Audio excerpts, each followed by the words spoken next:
बचपन की याद को ताज़ा करते हैं और बनाते हैं बिहारी पुआ।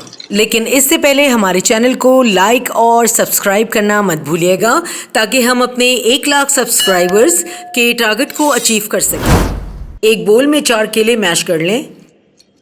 अब इसमें 1 कप मैदा, 1 टेबल स्पून सूजी, 2 table spoon condense milk, 2 table spoon brown sugar, 1 अंडा और आधा कप दूध थोड़ा थोड़ा डालकर एक गाढ़ा बैटर बना लें।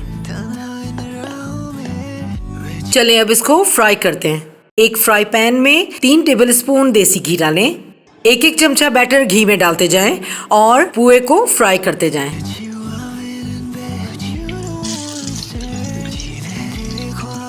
दोनों तरफ गोल्डन फ्राई हो जाए तो एक प्लेट में निकालते जाएं। इसी तरह सारे पुए को फ्राई कर लें और एक सर्विंग प्लेट में निकाल लें। ऊपर से क्रश किया हुआ बादाम डालें और हमारा मजेदार बिहारी पुआ बिल्कुल तैयार। Let's enjoy.